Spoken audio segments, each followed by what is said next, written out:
Hello.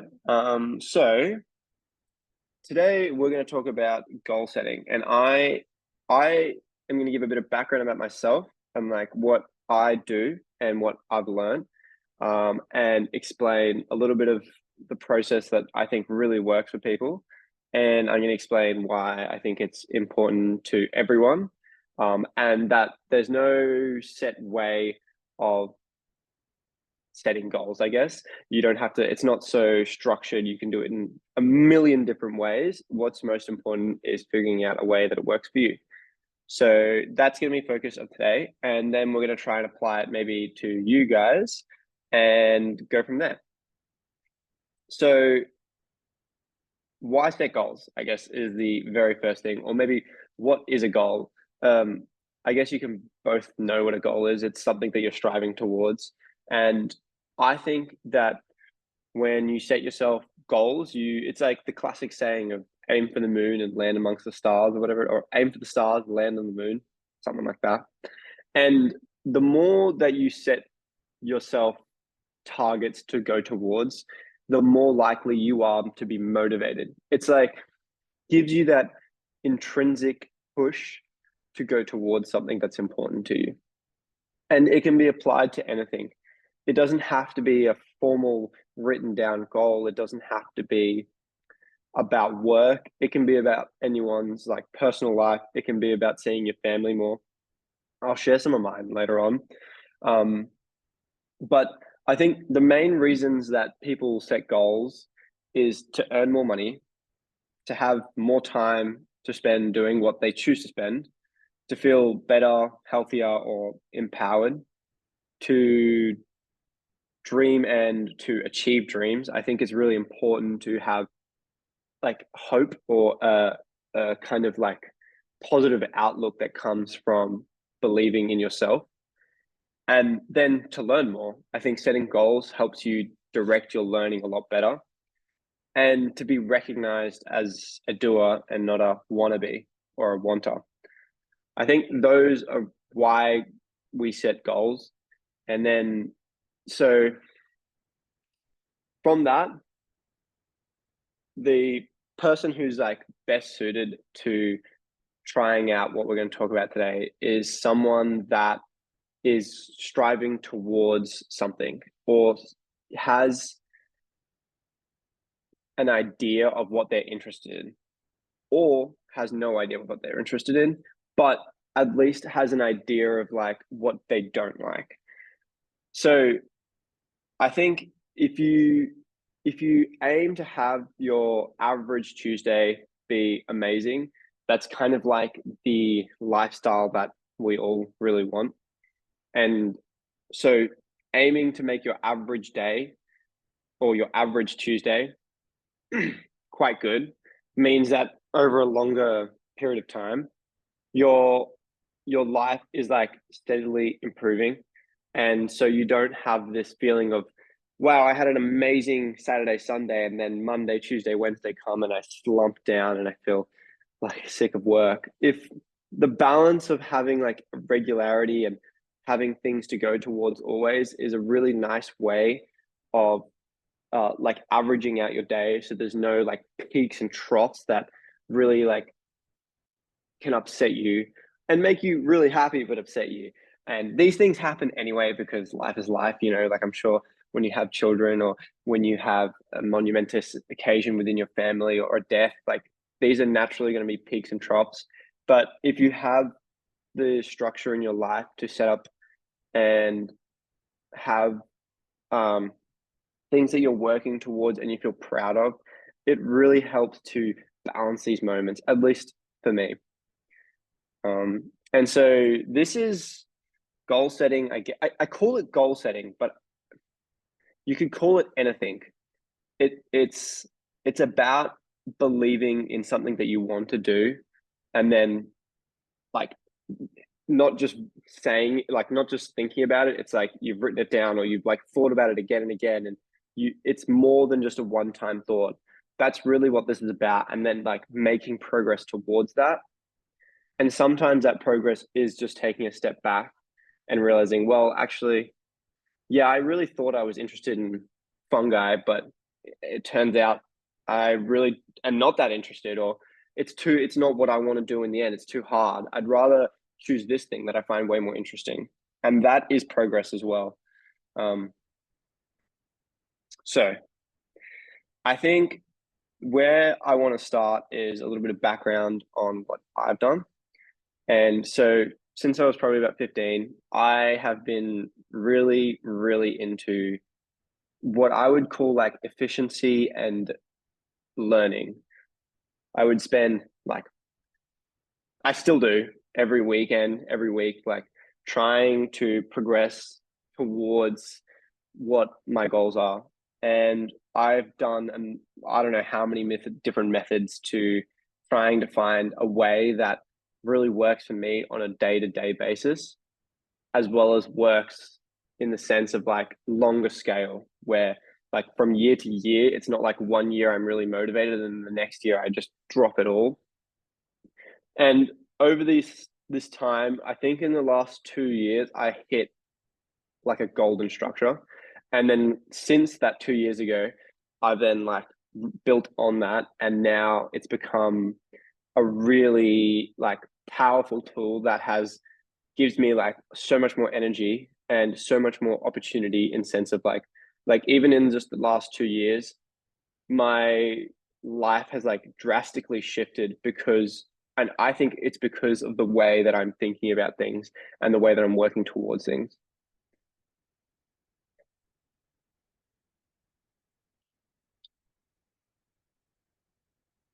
So I think there's three key elements, and hey, Padas, um, there's three key elements to goals and creating a structure that works for you.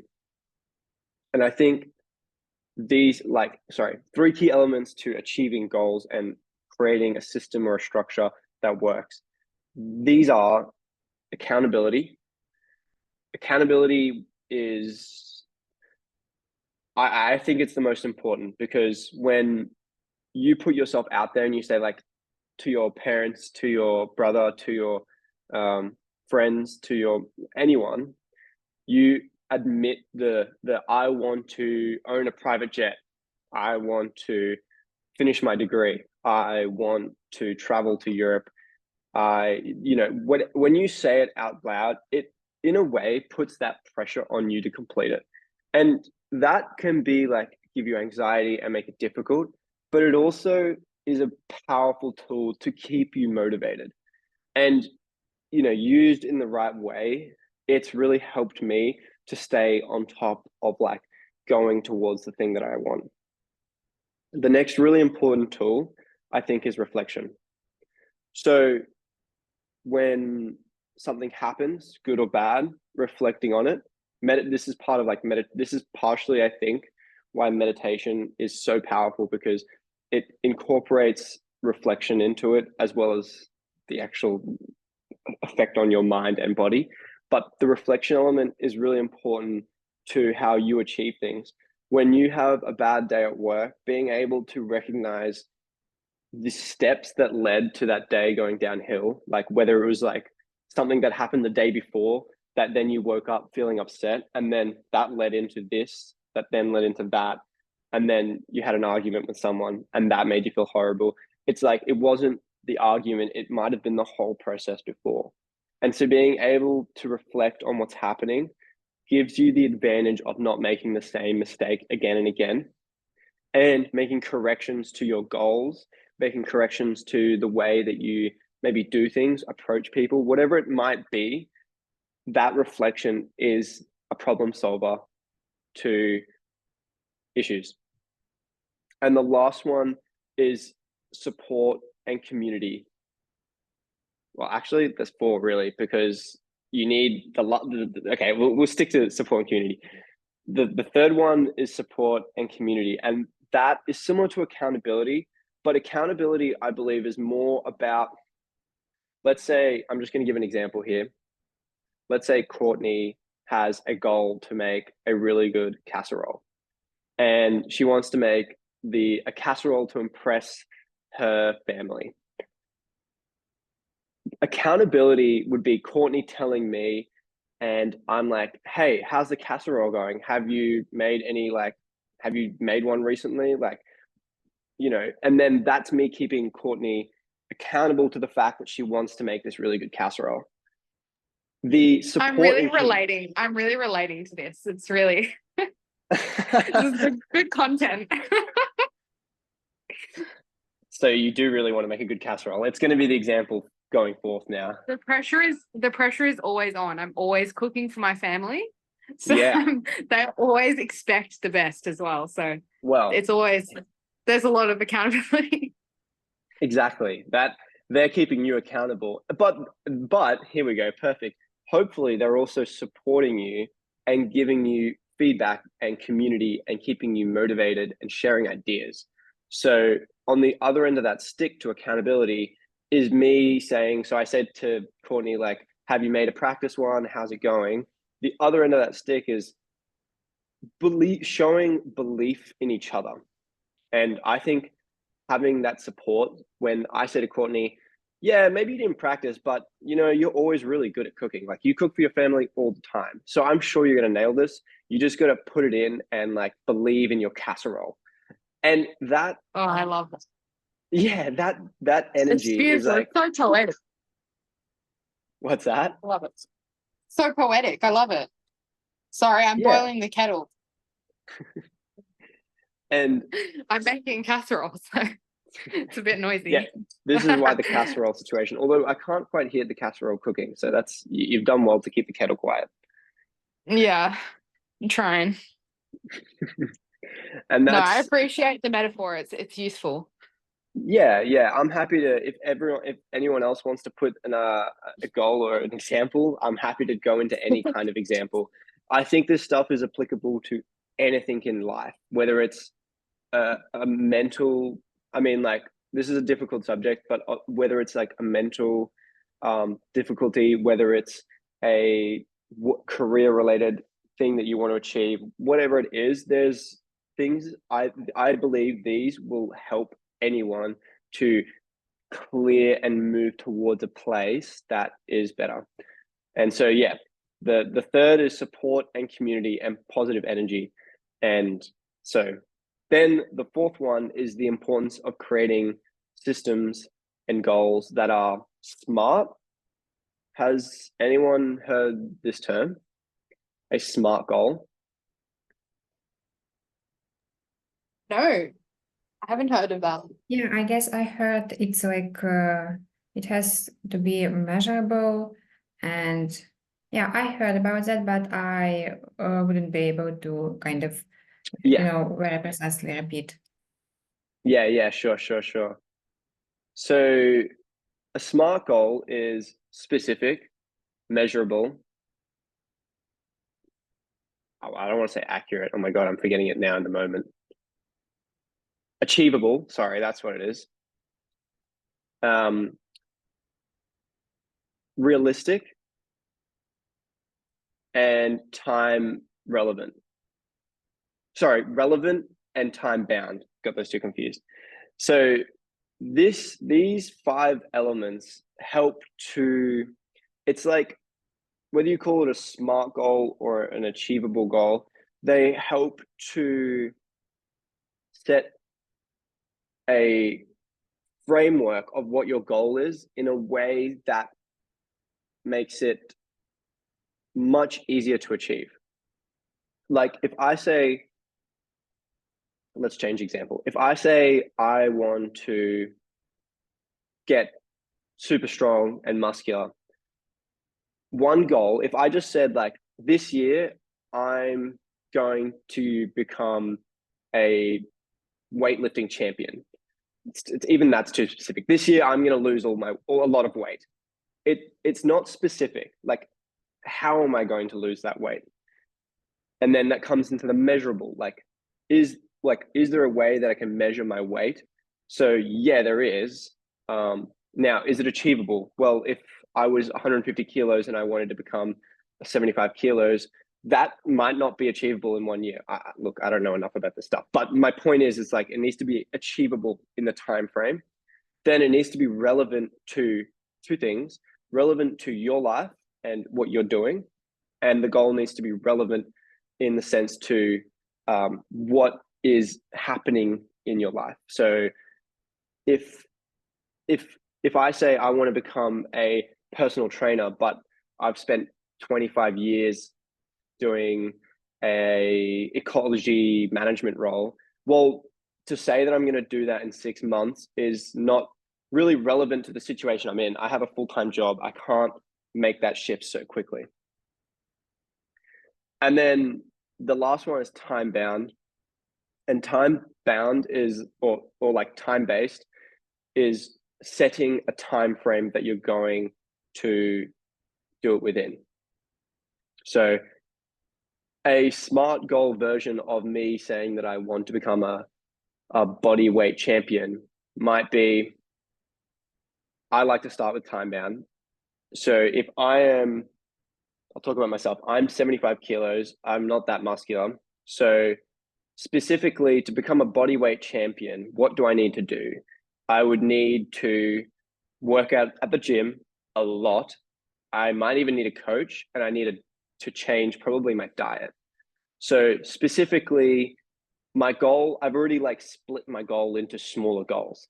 So now I have a SMART goal that might be related just to my diet. So I want to become a bodyweight champion this year. Specifically on my diet, I need to improve how I eat day to day. Now, how do I measure how I improve how I eat? Well, like you can count calories, maybe you could look at the protein intake versus sugars versus whatever. Like there's different ways, and I don't know enough about that stuff. And then you look at, well, can I change my diet in 1 year? Well, that sounds pretty achievable. I could, gradually say to myself, okay, this week, instead of having 7 sugary drinks, I'll have 6. And, I can reduce that over time. It's a lot more achievable. Or maybe you can try cold turkey something, but give yourself time to relapse and to make mistakes, and understand that it's not so, like, make it achievable for yourself so that you believe it's going to happen. Then relevant to your values and long term.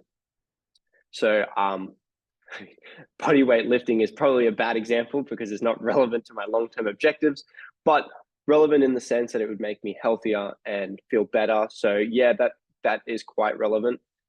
How am I going to make it relevant into my life? Well, it's diet. We're talking about diet.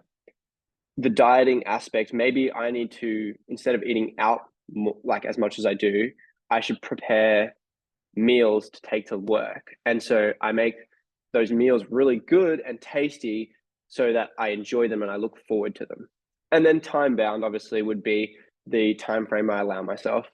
So SMART goals and systems are a way of making what you say as a goal, whether it's finishing university, cooking the best casserole, or becoming a monster gym lifter. It's a way of actually making it possible and realistic and achievable. It's a more concise and precise way of setting your goals. I don't particularly use SMART goals myself. I instead use systems. So I'll give a very quick example into this, but this is like another rabbit hole of goal setting and stuff that I don't think I'll have time to cover today. But very quickly, like a system would be something like, if I want to become a champion weightlifter. What am I talking about? A champion weightlifter.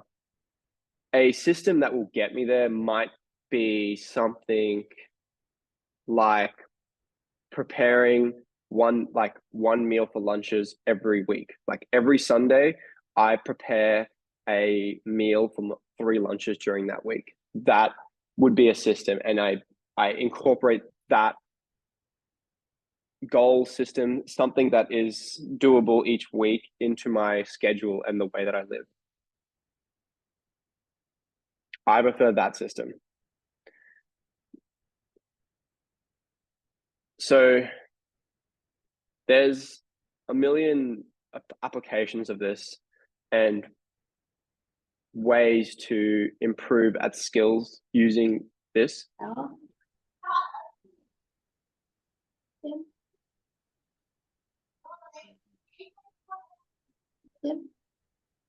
There's now the next thing I wanted to talk about in terms of goal setting is the different places that we get motivation from. So a lot of us are motivated. Oh my God, I'm forgetting the word again. What's the opposite of intrinsic? Intrinsic and it's not. Oh my God. External, I guess. Yeah, intrinsic. This is killing me. Extrinsic. I thought so, but it doesn't sound right, does it? It doesn't sound like a word.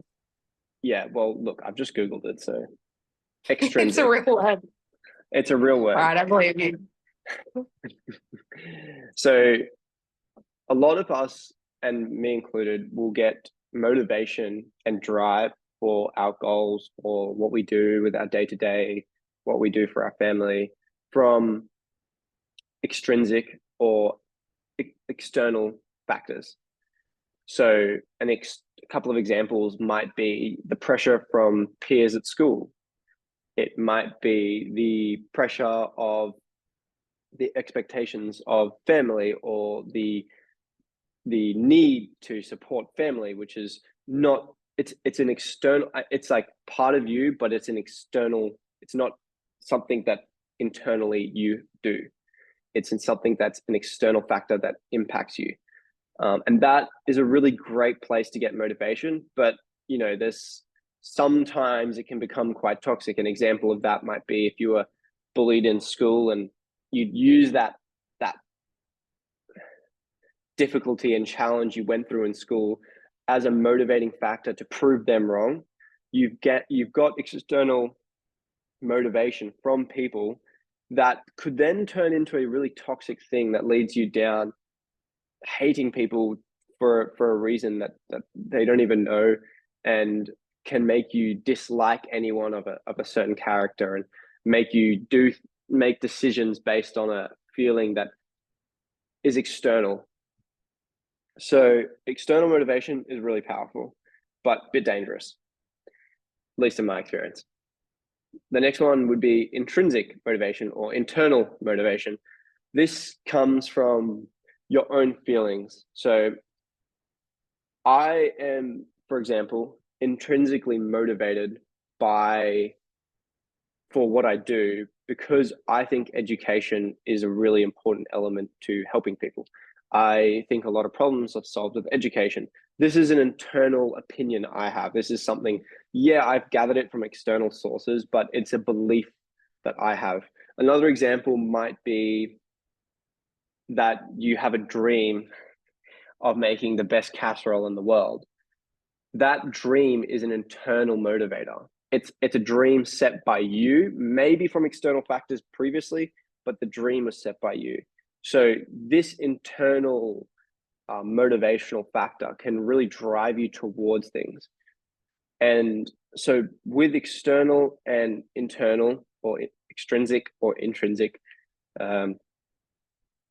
motivators, we're able to use both for different scenarios. So there are times when that external motivation is really powerful in a time when you are pushed by your family to have food on the table. I mean, that's a bad example, but in a time when you're pushed to complete your course, that pressure from the uni is a great motivating factor to complete your course. But you pair that with the internal factor of, I want to complete this course because I'm interested in the subject and I believe that it's going to give me more money. The money one is a bit of a crosses into both, but combined, you can use both motivational factors to help you drive towards it, even if you're not feeling geared up, if that makes sense. So an example of this in my own life is right now I'm overseas. I'm enjoying my holiday, and I have the external motivator to keep working towards what I'm doing, in the sense that I am feel the pressure of like wanting to achieve something big and help many people. And I guess like I have committed this far and I don't want to just drop it now. So that's my external motivator. My internal motivator is because I love doing this and I find it really fun to talk and just have these conversations with people. So both of them help me get up and think, well, yeah, okay, it is 7 a.m. here. I went to bed at 1 a.m. and I don't really feel like it today, but people might be waiting for me and I'll enjoy it as soon as I start. So I should just commit. Now, there's another 100 ways to motivate and use drive and find dedication to what you're doing. And that's something that I won't go into super detail today, but there is a lot of ways to get motivation and set yourself ways to trigger motivation. Some people use, when you go to work, you might have a routine. It's like have a coffee, have a shower, have a coffee. And that routine is like, it's a subconscious way of triggering a system that begins your mind converting into the I'm about to go to work. These little structures in my life, in your life, can build and become like one step after another. It's also like another one or similar to that is when you do something, achieve something difficult. You have a tough phone call and you break up with an ex, or you make a decision that like you quit your job or you start uni. These moments of like big moments, often what I've found in the time after, you are like elevated internally. And if you had to go and give another, like call someone else that was like a difficult phone call, you smash it. It's like a little bit easier. And so there's ways that I use in my life. It's like I wake up, it's probably a bit too personal, but I go to the bathroom, I look outside, I enjoy the sun, and that mentally prepares me. Okay, so now I got to finish what my post was for today. Then I post, and I know straight after my post, the next best thing for me to do is to respond to a few people and only spend about 10 minutes. From that 10-minute, I then like close my devices for 5 minutes, usually 10 minutes roughly. And then I like take a few deep breaths, look outside, appreciate it, look at the day, and then write down my to-do list for the day. That to-do list gives me the structure to go into next. So it reduces the amount of uncertainty within like what I need to do. And it gives me a much clearer pathway to achieving that. Is everyone with me? Am I talking at a good pace for everyone? Yeah. No, yeah, it's Yeah. great. Yeah. Perfect. You sound extremely organized. I love it. Far too much. Nah, I just straight up love it. Ah, very good. There's a million different ways. Like if you're not someone who loves to be super like rigid organized, you don't have to be.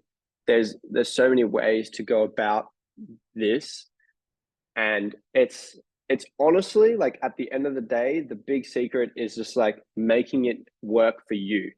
You can try like 50 different methods, but the one that will work the best to get you going and to keep you going and towards your goals is the one that actually like sounds cliche and obvious, but is not as difficult for you, is the one that you enjoy.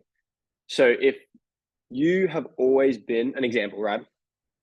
If you've always been someone who tends to stay up late or finds themselves late at night looking up something to do with uni, with work, with whatever you're interested in, but you're deep diving late at night, it's probably a signal that you're a bit more of a night owl. And so your most productive work hours might actually be during afternoon to evening. Now, 9 to 5s don't work like that, But it's something to recognize in that, for example, I'm not a night owl. I'm the opposite. I like my best 3-4 hours of the day are the first few hours. So once I figured that out, I realized like, yeah, I can work at night, but it's not as productive as if I just went to bed, had a nice sleep, and wake up and just fly through those first 4 hours. And that makes me more capable of achieving more in just 3-4 hours than if I went for the whole day and tried to like space it out. I know myself, and understanding what works for you can empower you to achieve more towards your goals. Does that make sense? Yeah, it makes sense. Yeah, yeah, definitely.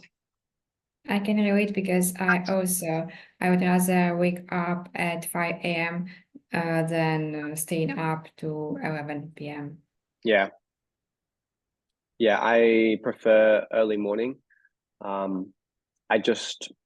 There's something about the way my brain works in the morning. I'm looking and I'm studying. It's just easier. The difficult task is just that little bit easier. And recognizing that helped me shift my days. Like when I go to work at 7 a.m.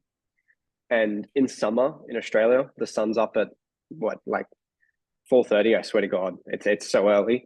But Different time every year. true. At the moment, it's not up until like probably 7. Yeah, I was talking summer though. In winter, so Oh I yeah. change my schedule during the seasons. So like Oh. during summer, because the sun is up, so yeah, but I'm like really into this, Courtney. So during summer, because the sun is up so early and my most productive hours are the morning, I will do like my content preparation, I will do my uni studies, I will do whatever I need to get done that's not like my job that pays me. I will do that stuff at like from 4:30 till 6:30, and then get ready for work and go to work.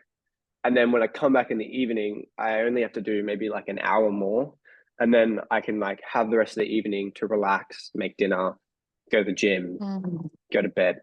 So because the sun's up so early, I can shift my schedule around my work.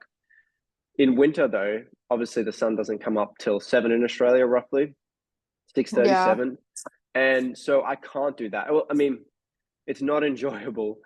It doesn't. It's not easy for me to get out of bed at 4 a.m. when it's cold. It's much harder to motivate myself. So I'm better off shifting my schedule to being like, get up, go to work. Once I finish work, I go to the gym, because this is another motivating, energizing factor that helps you to achieve goals. I'll talk about this. This is a whole nother factor, but exercise is a really, really good way to switch on your brain, and a really, really good way to set in motion work. So after work, I'll feel exhausted.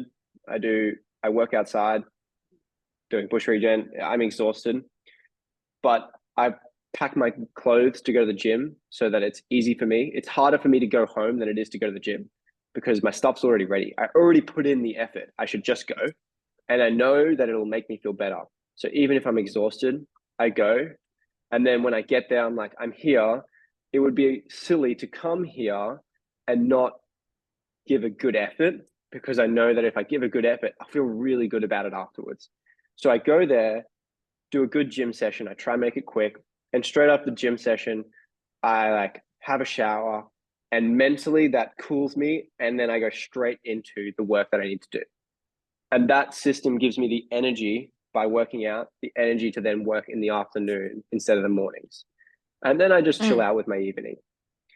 So That's very accurate. I had like the exact same thing happen this afternoon. I packed my stuff to go for a swim.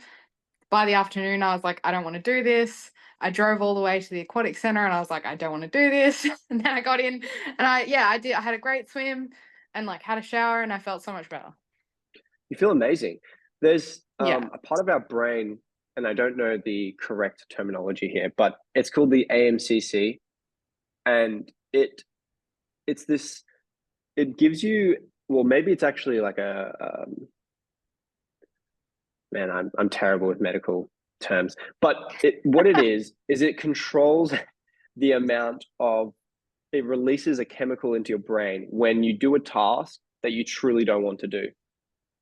So when you've just had a dinner and you're exhausted, you've had a big day, but then you have to wash the dishes. And there's, if you could leave the dishes, you could leave them, but you know You the could. reality.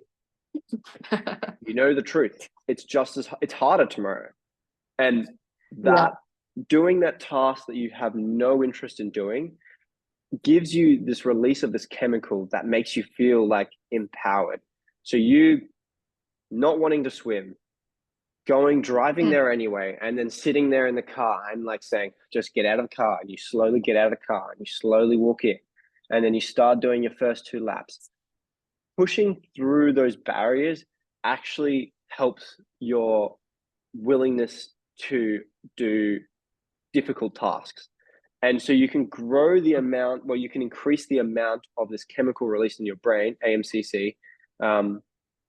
And let me just clarify, I don't know if that's the chemical or the part of the brain that releases the chemical, but it increases the amount released into your brain every time you come up against these tasks. And so by working and building on that and going to the gym after work, even if you really don't want to, or going for a swim after work, even if you really don't want to, you increase your willingness to do these difficult tasks. So the next time you're faced with one of those tasks, you're like, I don't want to do it. If you don't do it, you don't contribute to this. If you do it, you contribute to a stronger willingness to push through difficult times. And it's one of the factors I think that, well, that studies have shown that is a really strong motivator and reason why people that come from poorer backgrounds are able to just keep going. Like they reach their goals, they are able to push out of their difficult situations, and they keep going. A lot of them just keep trying, keep going. It's because through a lifetime of having to do things they didn't want to and work really hard, they've built a willingness to fight way higher than a lot of other people. Awesome. I didn't know that about the AMCC, but yeah, cool. That's really cool. How's your casserole? It's in the oven, so just gotta wait now. Yeah. No, it'll be good. It's always good. I'm a good Perfect. cook. Perfect. Yeah. That's good energy. The next thing I think that's really important to talk about is failure. Failure is as valuable as having achieved a goal. I guess you've probably all heard this, but when you make a mistake, when you try something and it doesn't work, any failure is worth, actually, I think more than the success, because you learn about what didn't work. You learn about what you didn't like. So I worked in finance for 3 years, realized I didn't like it. It's not a waste of my time. I could have gone, maybe I'd gone straight into the environmental sector and thought, well, I always really liked economics, and always thought, well, maybe I should have done finance. But now I know for sure that was not the career path that I wanted to do. It gives you that knowledge that you wouldn't have without having failed. And that's like applicable to everything. So a big thing is like within goal setting is if you don't achieve your goal, if you don't reach the thing that's important to you, it's important to not see the failure as a loss. It's a great thing. It's an opportunity to reflect. It's an opportunity to improve. And it's an opportunity to get closer to your goal because you've now like crossed out another alternative.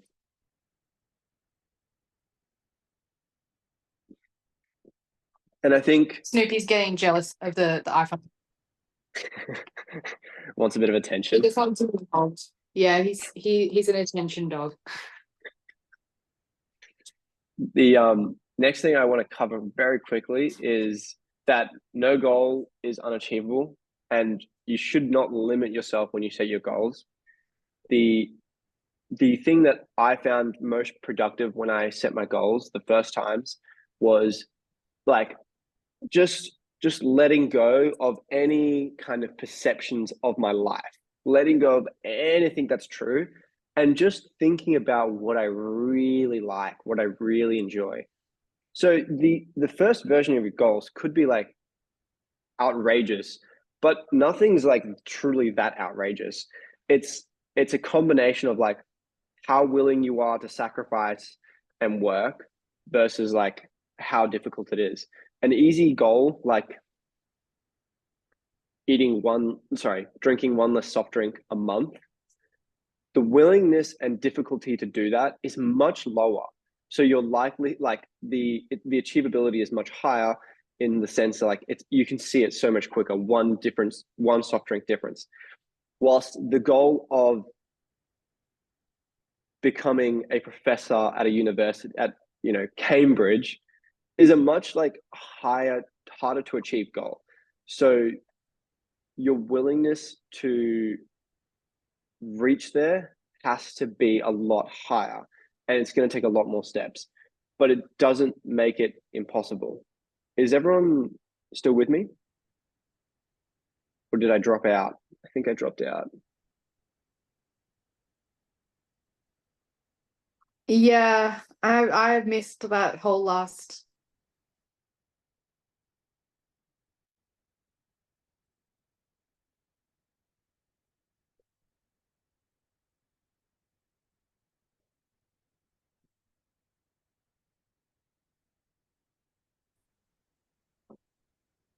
Am I back? Yeah, I think so. Better? Better. What happened? Yeah, The Wi-Fi dropped much out. better for me. No worries. Thanks for coming, Miroslava.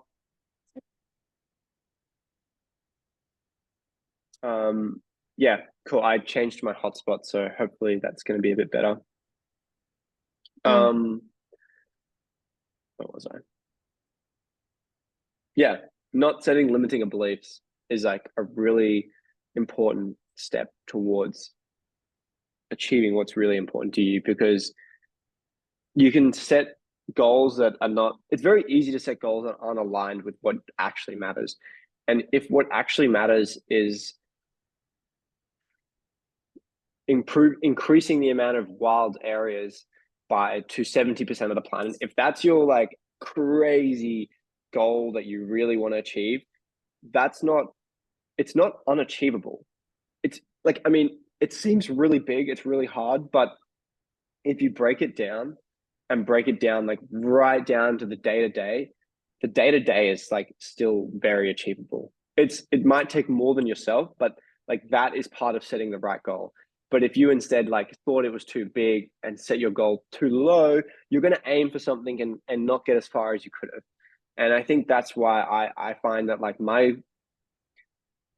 goals, like initially my goals are like a bit like bit big, but like I have no concern with that because I break them down. And I guess the other element to this is like nothing is set in stone. You can always pivot from where you are. Like you don't, if something is not working, it's one, not a failure, and two, you can pivot. It doesn't mean like no one cares. The thing that I love to think about is like no one cares. Like I love you, Courtney. I don't love you, It's Courtney, but like I love you, Courtney. Like you know, as I appreciate anyone in this community, but like if Courtney doesn't come today, like I can still give my all to what I'm doing. It doesn't impact how I go. And if no one followed me, if I couldn't achieve what I wanted to in my job and I was seen as a failure, like it is my own like control over how I feel that matters the most at the end of the day. Someone else's opinion is just someone else's opinion. And recognizing that you have that control has really helped me to just keep going. Even when I'm like embarrassed and I feel like I'm out of my element, that feeling of like at the end of the day, it won't matter to anyone but me. at the end of the day. Mm. And it's a really selfish way of looking at things, but in a way it helps us to go for things that are important.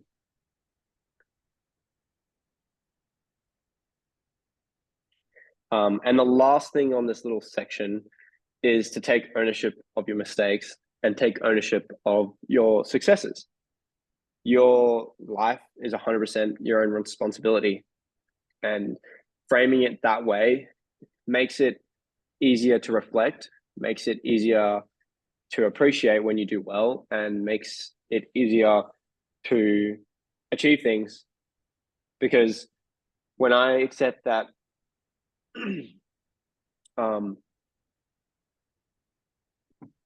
you know, 4 people attended my meeting, and it's maybe I wanted like 50 people to attend my meeting.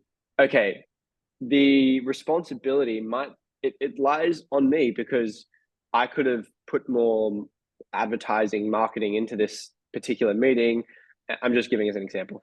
I could have really pushed people and been like, this is going to be it, you have to come, and like put lots more effort into making sure this class would have been full. And I'm sure like if I'd put the effort, contacted family, contacted friends, and been like, guys, I'm going to go through what's like really worked for me. You guys would love this. Like, just come hang out. I'm sure like that would give a different result. And then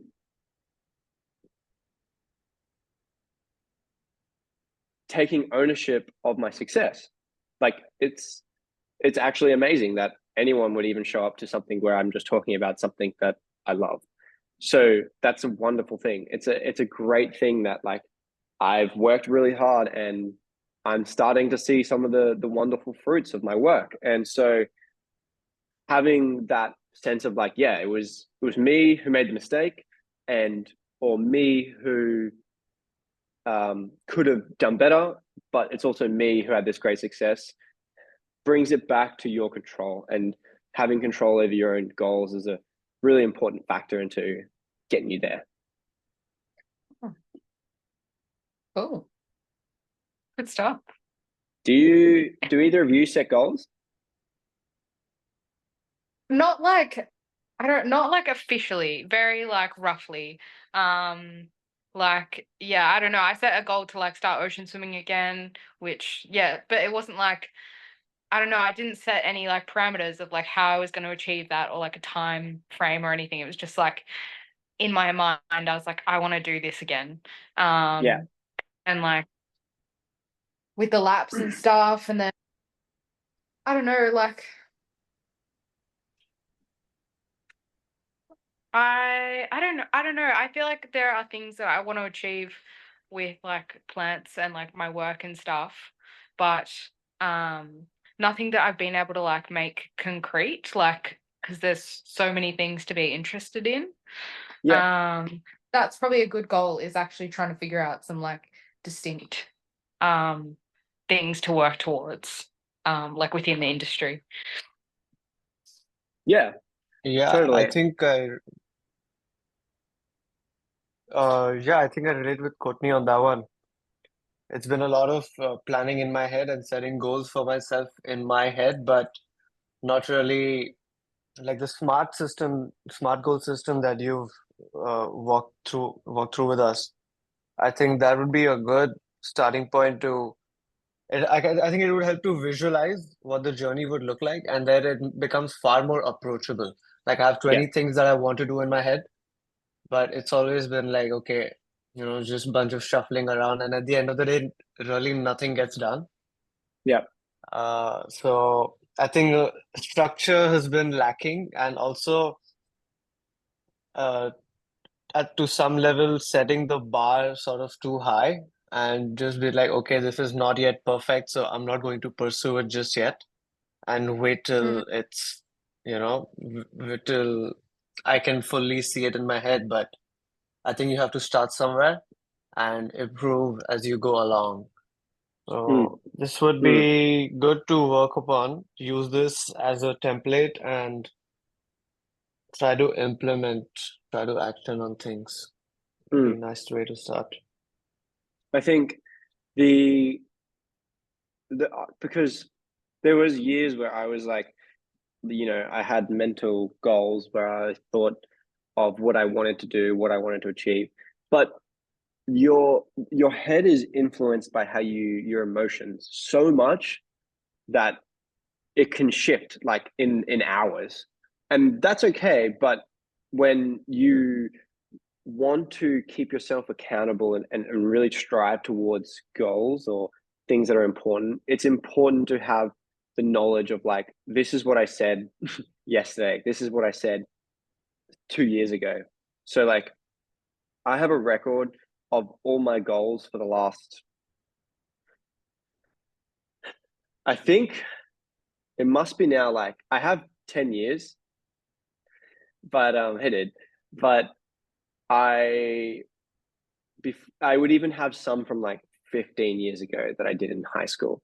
And so like sometimes I have it like in a little like box. Sometimes I open the box and I look through my goals from like last year, 5 years ago. It's mind blowing because now that it's like it's written there and I've achieved it or I haven't achieved it. But now I look back and like, wow, I can't believe that was my goal and I've already done it. Like I don't even think about that anymore. I'm way past that. Or I look at a goal like, I don't know, I wanted to be a DJ. And now it's kind of like funny. It's like, oh, I didn't really know what I was talking about. It was a fun goal, but like it wasn't really irrelevant. And that is like that reflection element. So I would encourage you both to just like very loosely, without any pressure, just write down the things that like are important to you in your life in the long term. And like if there's a short-term goal like going for an ocean swim, write down that too. Like you can separate long and short. And from there, then like you can come up with a bit of like a plan to how you might achieve that. This is all something like I want to go in a lot more depth with. And so I've actually just created another community on school, but this one is going to be like just focused on goals and goal setting. And like pretty much it's like this is like the 1 hour version of like I don't know how much time. Like I think I could talk about this for like in weeks. So like it could be endless, but there are so many things. Like when Pata said like you have like 20 different ways you want to go or 20 different thoughts of like directions, like I have that too. Like I have things that come up all the time. I'm like, hey, that's the taxonomy magazine. Like, hey, that's a really good idea. Like I can already see like that's a great idea. But I have to accept that it's a like so okay, the taxonomy idea I really like so much that I might even chase that rabbit. But like You've got I other have as well. yeah, I have to accept that it's what I would call like a red dress, like something that catches my eye and looks really exciting, but it's like just a dress. You know what I mean? Like it's a distraction from what like I really care about. What I really care about is like what's on my plate right now, and I need to focus on that. So appreciating like what is driving you towards one direction and then what pulls you off of that course. And when you don't really know what your direction is, like that's totally cool as well. You're going to have all these thoughts, and like any one of them could be the right direction. Like you don't know, like even now, like maybe I end up publishing a taxonomy magazine and like that's the rest of my career. You don't know, but if you don't set the structure to try or to even like look into it, you leave that in your head to like think like, oh, maybe I should have done that, or like, oh, I could do that. Today I'll do like an hour on that thing. Instead of like, okay, this taxonomy idea is cool. So like Courtney, I did like 3 hours of just like deep diving into it and like pricing it up and stuff. And then I was like, right, this can work. This has the possibility to really work. So like, okay, I now know that that's a factor, so I can put it in this pile. Whilst if I had done the maths and it was like, this can't work, I cannot do this, it just instantly is like you close that door and that allows you more time to work on other things. So when you like, there was absolutely a time where I had no idea what I was really going to do, what I was interested in. I just kind of roughly knew the direction I liked. The only thing that, like, I get asked this question like all the time by so many different people. The only thing that really worked for me was recognizing that I have to try. I have to like give things a go. I have to put them to paper. I have to say them aloud. I'll go into this in depth in that community, but like it has to be more than just a thought in my head. When you leave it as just a thought in your head, it stays as like it keeps your attention.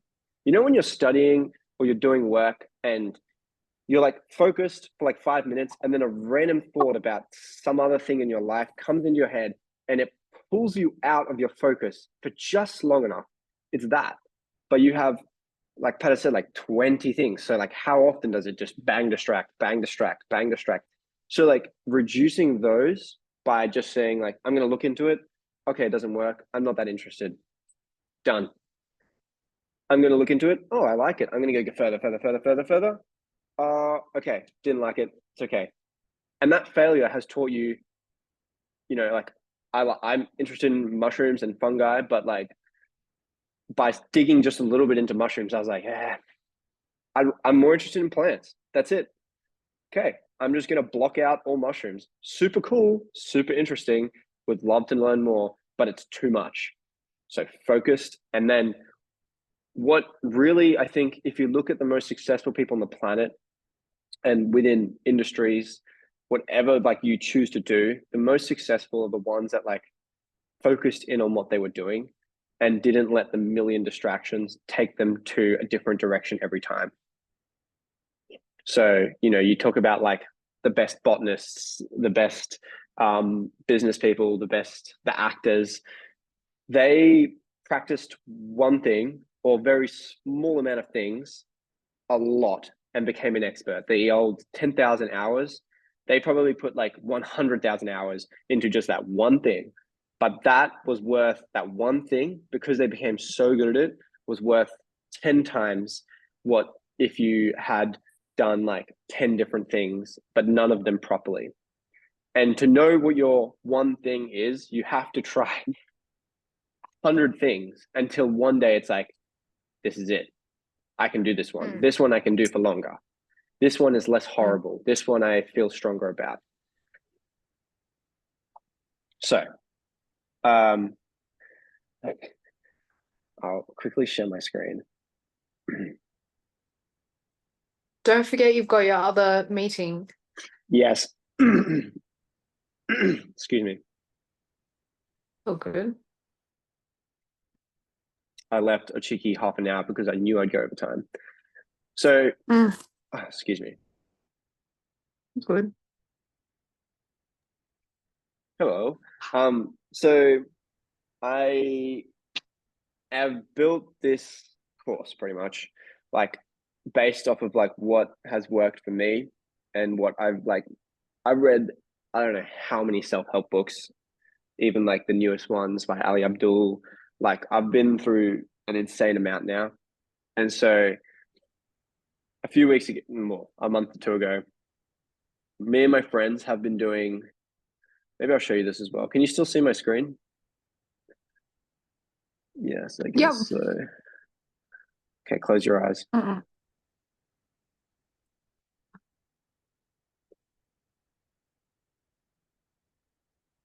So me and my friends each month have a set goals together.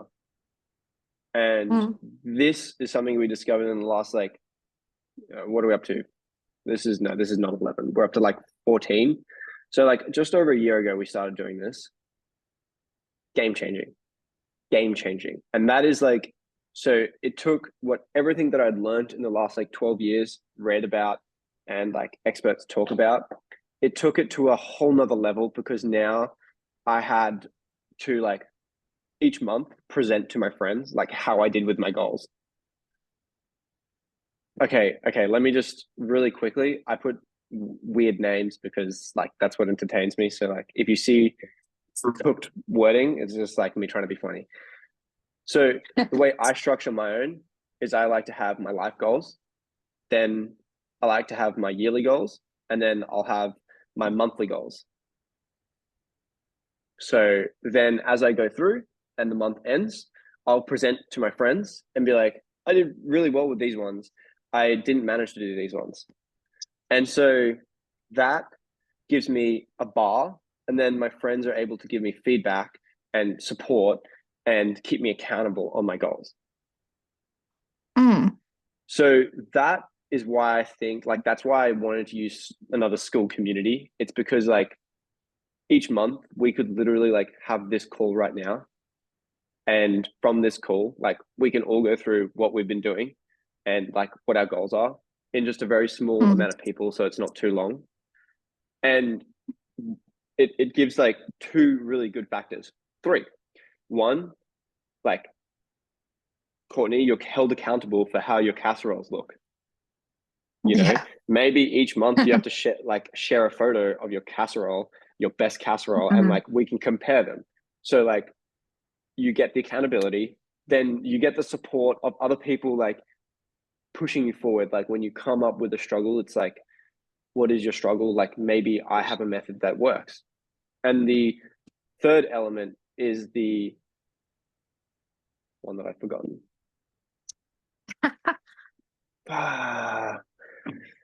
Anyway, the ability to like bounce. Oh, sorry, shit. The last one, the third one was sharing ideas. So like, I might have this month like tried something different to last month, and it maybe really worked for me. And sharing that with other people might then like help them to try a new strategy that really works for them.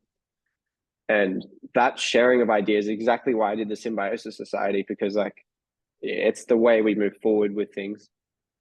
And so this course I've made, like I've gone through and talked. This is just like my dot points for like each class that I want to talk about. And I want to go through this with like a fine nitpick. And I've made the community $9 because there's a second factor another factor that I think is really, really important. It's like the financial commitment.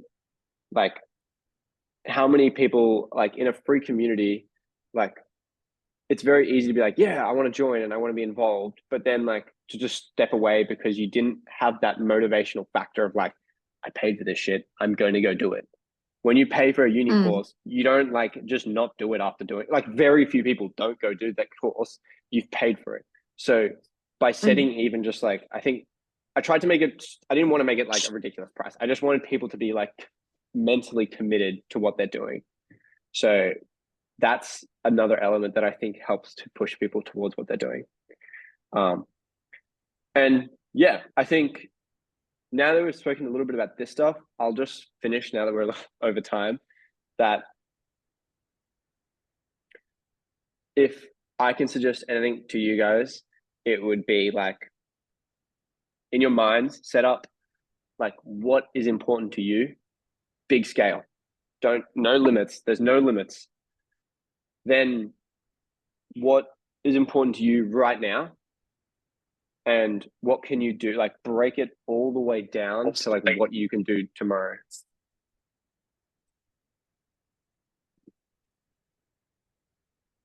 Thank you. It's cool. Thanks for sharing.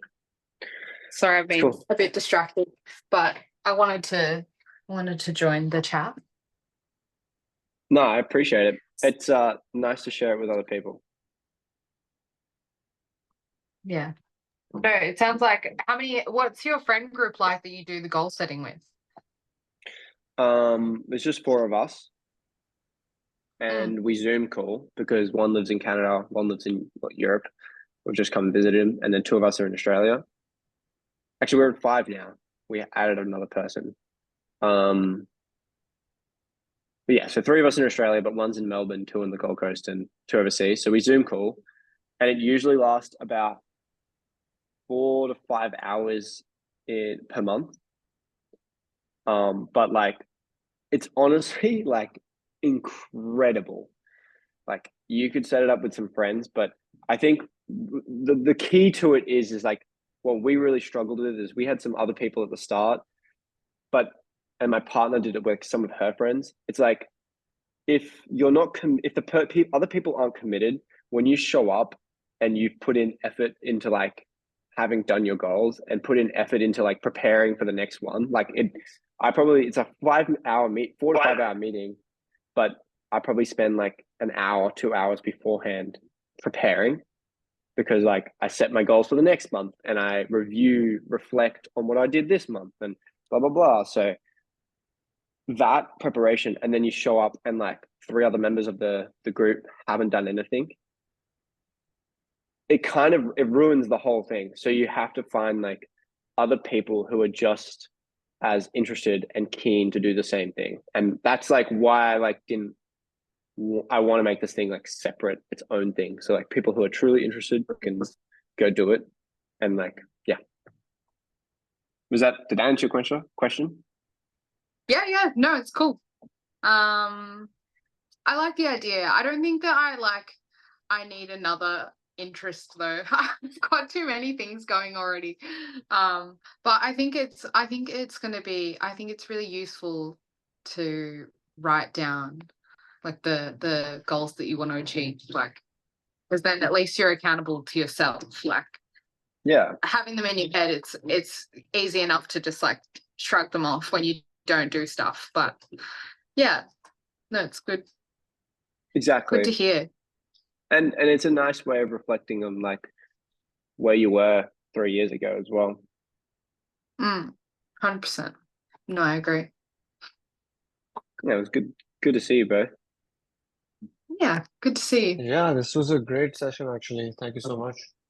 No worries, Yeah. no worries. I think I'll do another one probably next month, like roughly the same time, and I'll probably market that one a bit more, because I think it's like one of those things that like it's not interesting unless like in that moment it clicks for you, kind of thing, like, oh, that could be really, really good for me. So I would like to see if more people are interested and stuff like that. But it'll be the one in a month. I'll probably go over the same stuff pretty much. Depends on I have an hour usually, so like an hour of just powering through, so I can probably only get to about as far.